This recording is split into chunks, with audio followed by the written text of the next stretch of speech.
A więc lecą. W końcu wystartowali. Wybierali się jak sójki za morze, ale tym razem się udało. Artemis II poleci w stronę Księżyca. Oczywiście zależy, kiedy tego słuchacie, więc może dla was w tym momencie właśnie wracają albo już wrócili. Ja to nagrywam w pierwszej dobie lotu, a więc 2 kwietnia 2026 roku. Czyli z mojej perspektywy statek Orion jest obecnie na wysokiej orbicie okołoziemskiej, gdzie załoga testuje systemy statku. Po 25 godzinach od startu nastąpi decyzja, czy uruchomić silniki do lotu w kierunku Księżyca. Mogą też nie dostać zezwolenia na kontynuację lotu i wtedy wrócą wcześniej. Ale pewnie będzie wszystko ok i wyruszą dalej po ponad 53 latach od ostatniego lotu załogowego. Ostatnią misją, w ramach której ludzie opuścili orbitę okołoziemską i udali się w stronę Srebrnego Globu, była misja Apollo 17 w grudniu 1972 roku. Teraz astronauci ponownie znajdą się w głębokiej przestrzeni kosmicznej po ponad pół wieku, a więc jest to wielkie wydarzenie, ogromne. Choć tyle było gadania o locie na Marsa, to mamy teraz chociaż to, na otarcie łez. Ale jednocześnie są kontrowersje w temacie lotu Artemis II. Podczas powrotu Artemis I z okolic Księżyca osłona termiczna zużywała się nieco inaczej niż przewidywały to modele komputerowe. Małe fragmenty materiału izolacyjnego AVE-Code odpryskiwały, zamiast równomiernie się wypalać. Przez ponad rok prowadzono drobiazgowe badania, aby upewnić się, że nie zagraża to bezpieczeństwu załogi Artemis II. NASA oficjalnie ogłosiła, że choć zjawisko było niespodziewane, margines bezpieczeństwa jest ogromny i osłona zachowuje swoją integralność. Jednakże niektórzy eksperci otwarcie mówią o naciskach administracji rządowej na start właśnie teraz, czyli w kwietniu. I trudno się dziwić, bo kalendarz polityczny nieubłaganie goni. Sukces kolejnych misji Artemis to byłby potężny atut dla rządu Trumpa. Administracja Trumpa wyznaczyła rok 2028 jako ostateczny termin powrotu amerykańskich astronautów na powierzchnię Księżyca.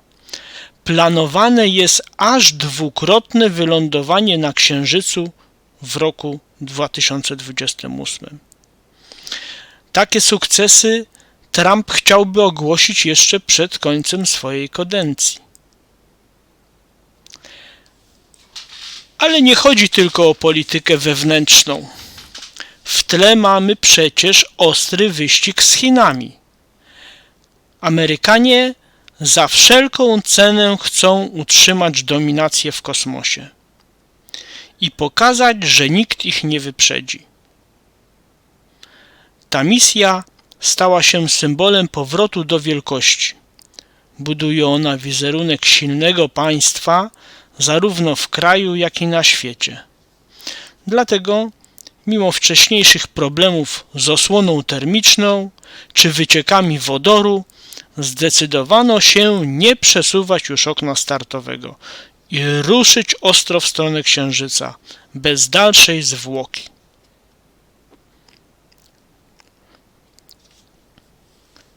A teraz spójrzmy na trasę lotu.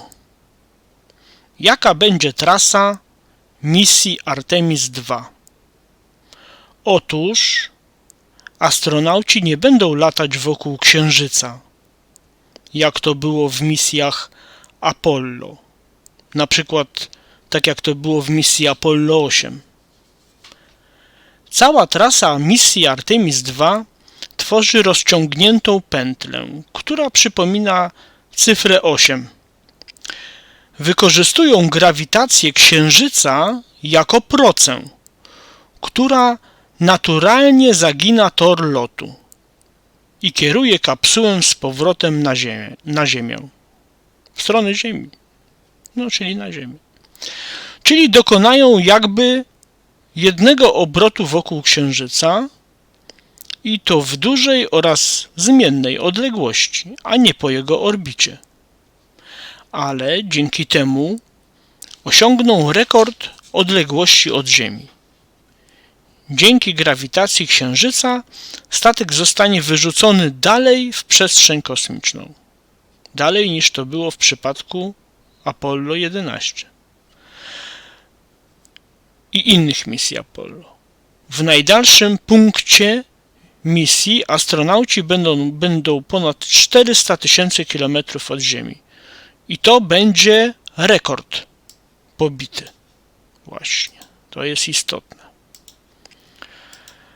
Tymczasem spójrzmy, jak to przebiegało przeszło pół wieku temu. Program Apollo to była seria amerykańskich misji kosmicznych związanych z lotem na Księżyc. Był on realizowany przez amerykańską agencję kosmiczną NASA od roku 1961 do 1972.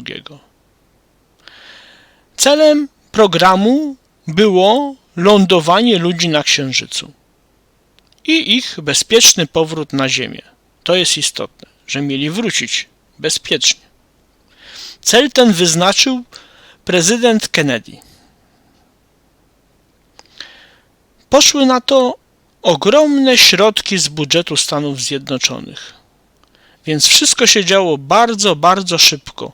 Nie tak jak teraz, gdzie czekamy i oni ciągle odwlekają. Po prostu może Trump teraz trochę przyspieszył to. Ale zobaczymy, czy nie będzie z tego katastrofy.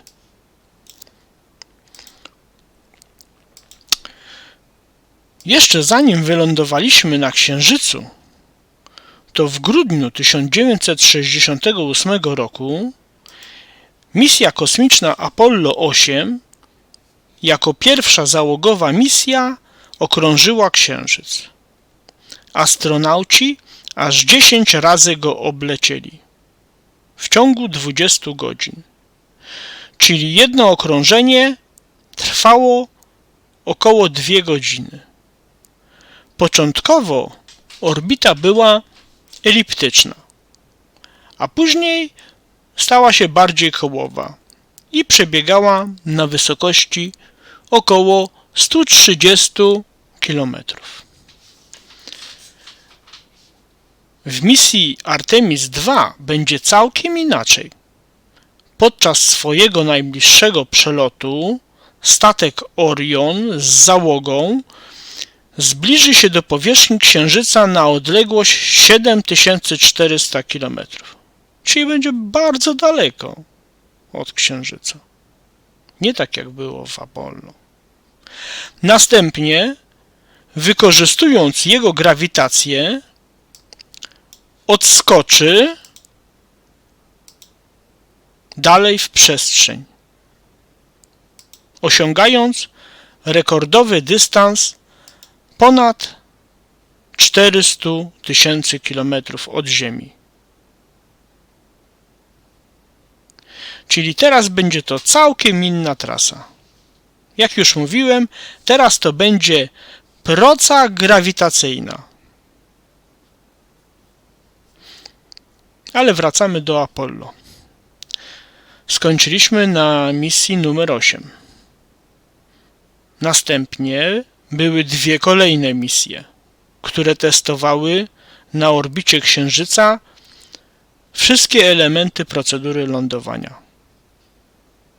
A już w lipcu 1969 roku załoga Apollo 11 dotknęła powierzchni Srebrnego Globu. Ściśle to postawiło na nim stopy 2 astronautów, a trzeci latał w tym czasie wokół Księżyca. Analogicznie jak ci astronauci z misji Apollo 8, bo tamci w trójkę latali wokół Księżyca, a tutaj ten jeden latał, a 2 wylądowało. Tu mamy kolejną różnicę w programach kosmicznych. Misje Apollo były 3-osobowe, a misje Artemis są 4-osobowe.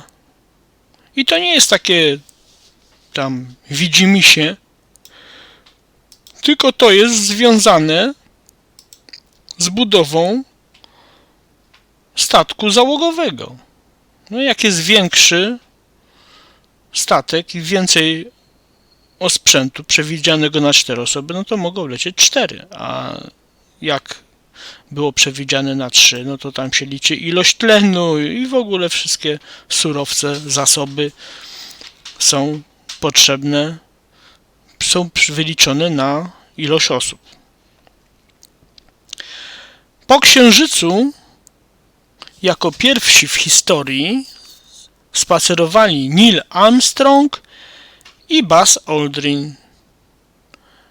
Zaś na orbicie Księżyca w module dowodzenia pozostał Michael Collins. Ściśle to ten moduł dowodzenia Columbia był przez niemal całą misję połączony z modułem serwisowym. To były 2 elementy i te 2 elementy tworzyły jedną część i rozdzielały się dopiero przed wejściem w ziemską atmosferę w drodze powrotnej, tuż przed wodowaniem. A więc za każdym razem, gdy jest mowa o Columbii, to należy pamiętać, że był on połączony z modułem serwisowym, za wyjątkiem końcówki misji. Podsumowując, pod określeniem moduł dowodzenia Columbia zazwyczaj kryją się 2 połączone moduły, ale dla uproszczenia tak je nazywamy, gdyż w module dowodzenia Columbia przebywali astronauci, więc był ważniejszy. Częściej się o nim mówi. A w module serwisowym zawierającym aparaturę i surowce i zasoby, czyli tlen i tak dalej, wodę, paliwo, była tam próżnia, więc pełnił on funkcję technicznego zaplecza, choć niezbędną funkcję. Bez modułu tego serwisowego nie byłoby wyprawy, byłaby niemożliwa. Cała misja Apollo 11 trwała trochę ponad 8 dni. Podróż do Księżyca trwała około 3 dni. Następnie w obszarze Księżyca spędzili 2 doby, czyli już mamy 5. Ale bezpośrednio na powierzchni Księżyca byli lądownikiem prawie 1 ziemską dobę, a dokładnie 21,5 godziny. Ale nie, że oni tyle spacerowali, nie. Sam spacer trwał 2,5 godziny. No, musieli się ubrać w te skafandry, potem przygotować do startu, no więc to wszystko, a nawet się mieli zdrzemnąć. Ale się nie zdrzemnęli, bo tak byli nabuzowani energetycznie. Potem górną częścią lądownika wystartowali. Górną, to jest ważne. I połączyli się z modułem dowodzenia Columbia. A na koniec wracali na Ziemię też około 3 doby. I tu również widać różnicę. Misja Artemis II potrwa 10 dni, podczas gdy wyprawa Apollo 11 zajęła nieco ponad 8 dni. Na zakończenie wyprawy moduł dowodzenia Columbia wodował szczęśliwie na Pacyfiku, zaś moduł serwisowy został 15 minut wcześniej odrzucony i spłonął w ziemskiej atmosferze. Zobaczcie, drodzy Państwo, jak to wszystko było misternie zaplanowane. Oto najciekawsze elementy tego planu. Rakieta miała 3 stopnie, a nie 1, bo tak było wydajniej. A może nawet było to jedyne możliwe rozwiązanie. Potem była skomplikowana operacja wyciągania lądownika, co za chwilę Wam opiszę w szczegółach. To będzie bardzo interesujące. Na Księżycu lądowały 2 części, a 2 były na orbicie Księżyca. 2 części, 2 moduły, można powiedzieć. Ponadto na Księżycu trzeba było znaleźć płaskie miejsce do lądowania.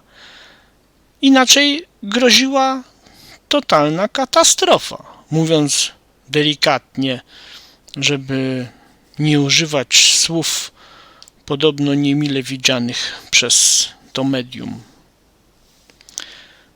Następnie start z Księżyca był realizowany jedynie górną częścią kompletu lądującego, a dolna część została na Księżycu na zawsze i można ją oglądać na zdjęciach satelitarnych z chińskich i amerykańskich sond. No i jak już się wzniosła ta górna część, to ona się na orbicie Księżyca połączyła z modułem dowodzenia, tym dwuelementowym. Nieźle, prawda?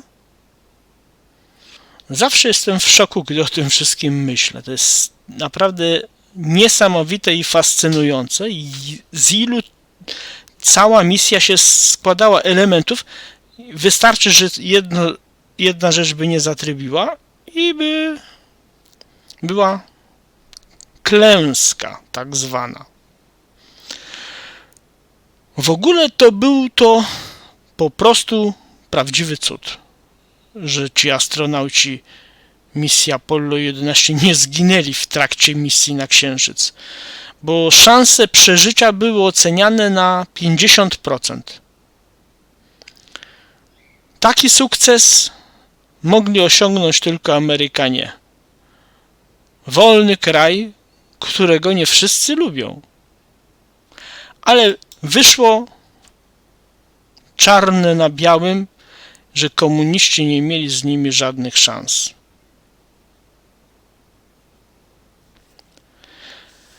A teraz podam arcyważną, czy może arcyciekawą, po prostu ciekawostkę. Te informacje znają nieliczne osoby w Polsce, może jacyś specjaliści. Rakieta Saturn w misjach Apollo miała 3 stopnie. 3 stopnie, czyli 3 części rakiety. Trzeci stopień rakiety Saturn 5, bo tak miała nazwę ta rakieta, Saturn 5, opuszczał orbitę okołoziemską, czyli tamte się spaliły w atmosferze, a ten poleciał w dalszą drogę. Ten ostatni, najmniejszy. Docelowo, po odłączeniu się od niego statku załogowego z astronautami, trzeci stopień miał być skierowany na orbitę heliocentryczną. To jest takie astronomiczne określenie, czyli wokół Słońca. No i o tym powiem na samym końcu tej ciekawej opowieści. bo najpierw się wydarzyły inne etapy. Zanim wysłano ten 3. stopień w kierunku Słońca, to trzeba było dokończyć wszystkie sprawy. Czyli skonfigurować pojazd załogowy do dalszego lotu i oddzielić się ostatecznie od tego stopnia rakiety. To była bardzo skomplikowana operacja. Zobaczcie, jak to było misternie zaplanowane. Działo się to w pobliżu Ziemi. Po 1/16 trasy na Księżyc. Najpierw statek Columbia wraz z modułem serwisowym oddzielił się od 3. stopnia rakiety. Bo te 2 moduły to był komplet. Jak już mówiłem na początku, że były połączone prawie do końca misji.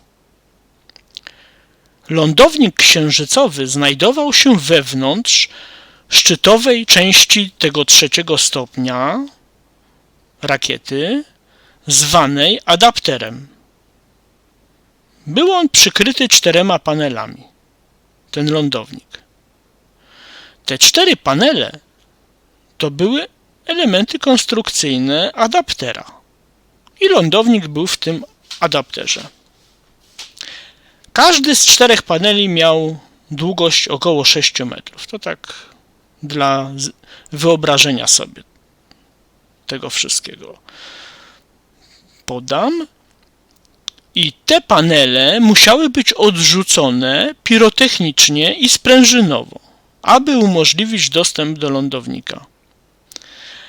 A więc, gdy one zostały odrzucone na boki, to poleciały w przestrzeń kosmiczną.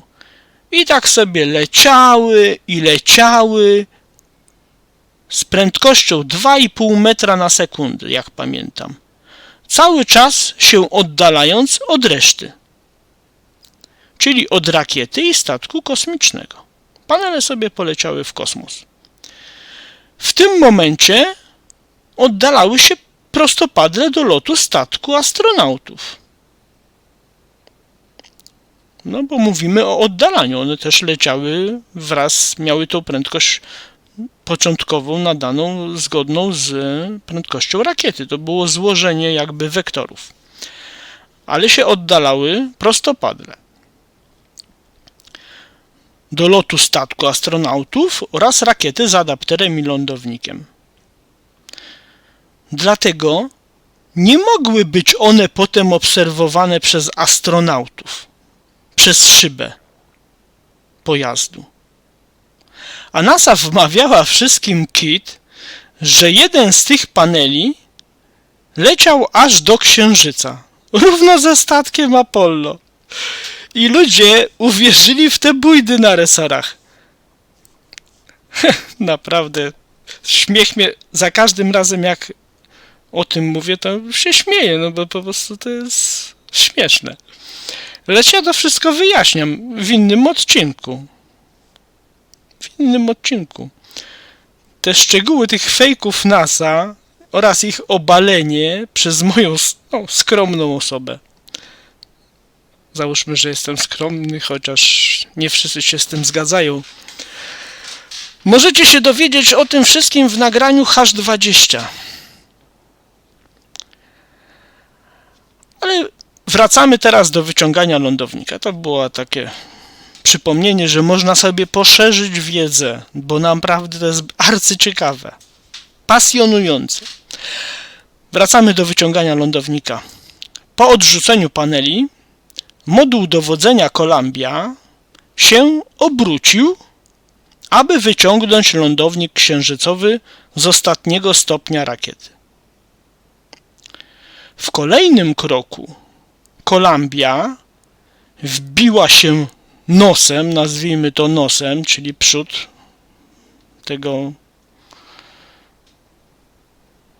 modułu, wzbiła się nosem, no bo tam miała taki szpikulec, jak to, żeby się połączyć, prawda? Razem z przejściem, no bo potem musieli przejść do tego pojazdu lądującego, więc ten nos był dość szeroki. Więc wbiła się nosem w lądownik księżycowy Eagle, czyli orzeł. To pamiętacie to słynne hasło orzeł wylądował. No to właśnie to jest ten Eagle. A u nas się tłumaczy orzeł.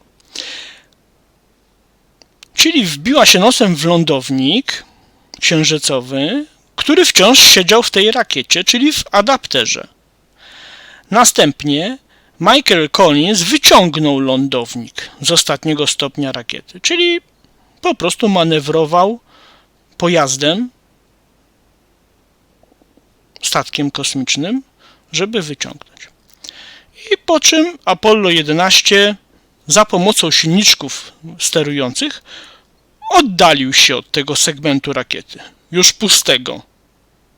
Czyli panele poleciały, lądownik wyjęty i została sama rakieta z resztkami paliwa, która miała być wysłana na orbitę wokół Słońca.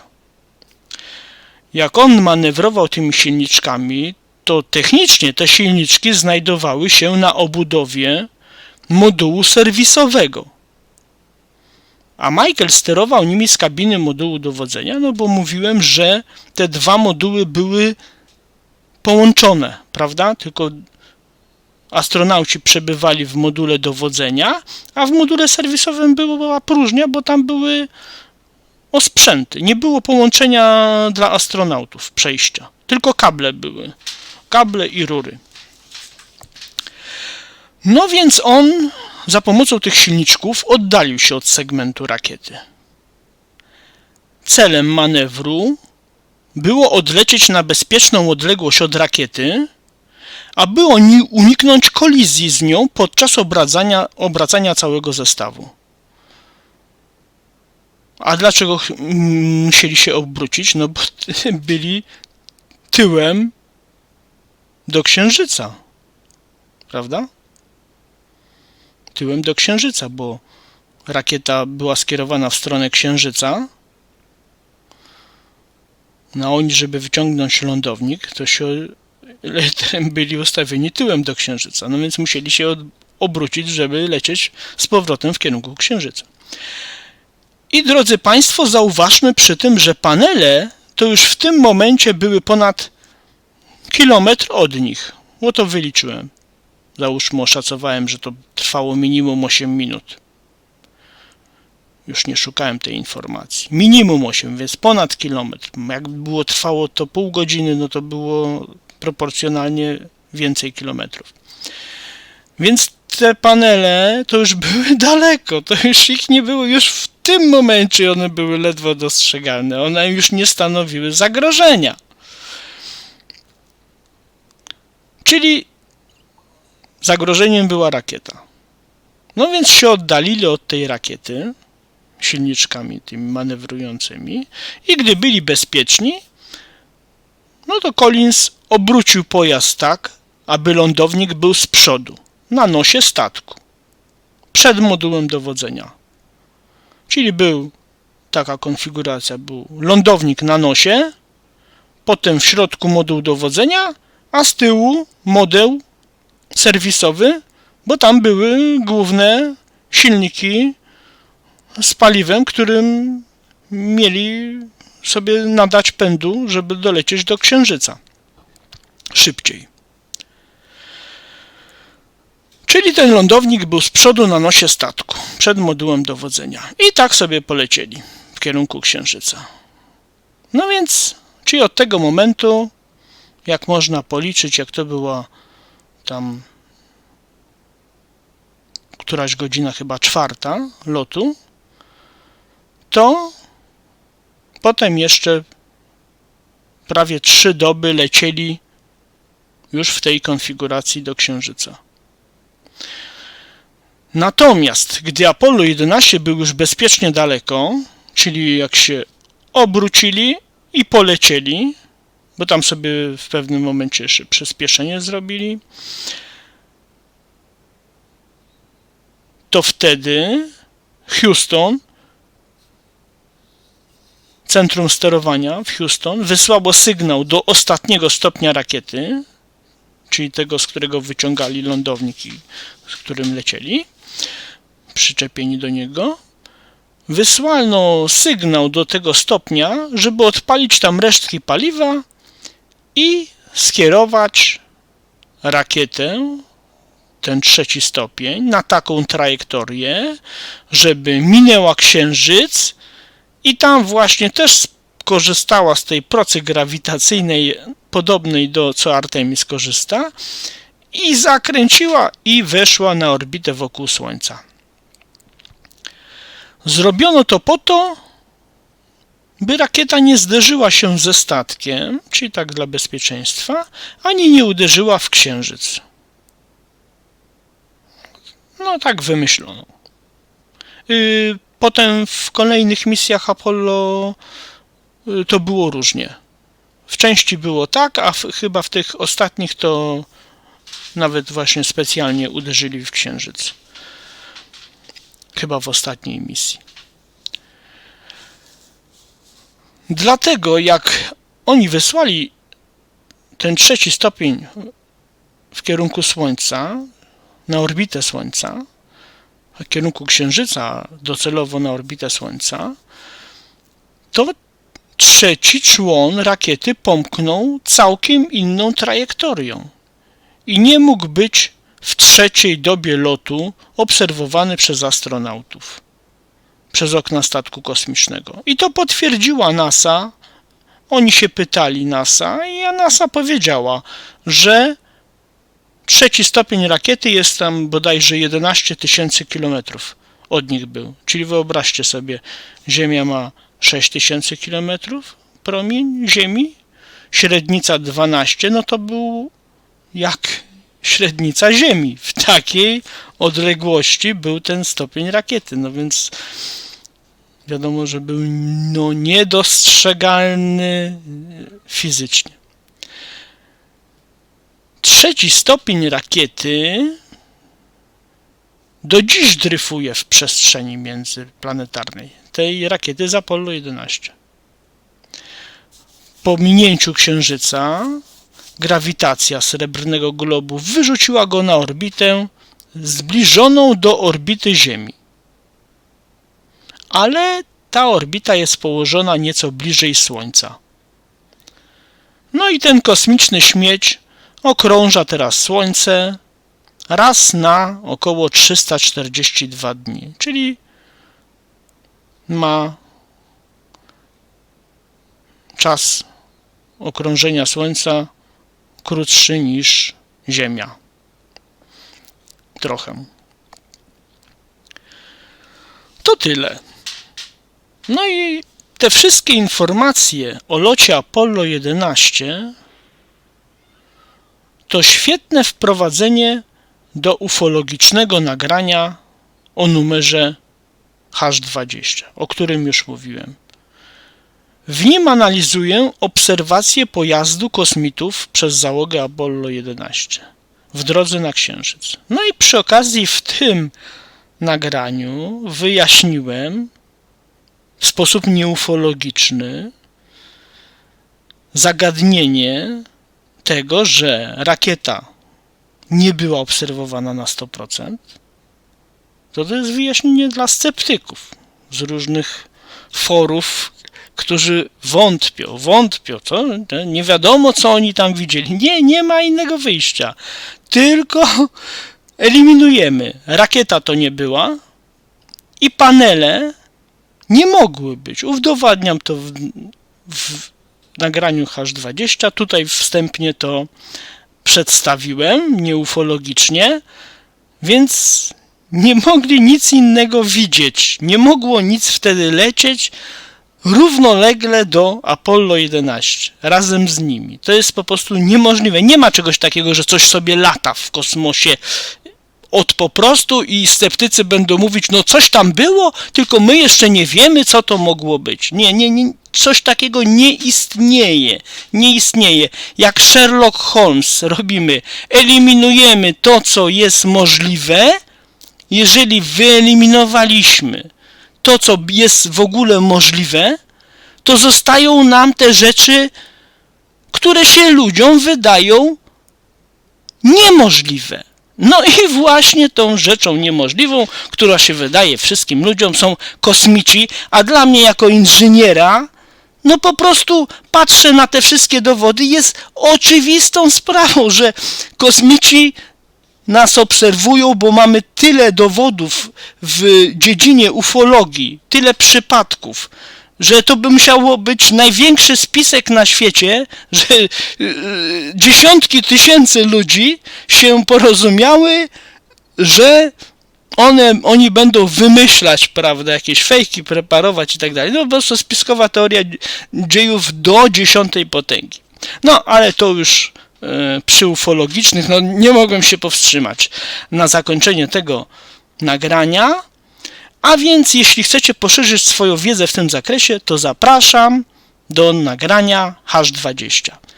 Dziękuję za uwagę i życzę wszystkim zdrowych, spokojnych świąt wielkanocnych.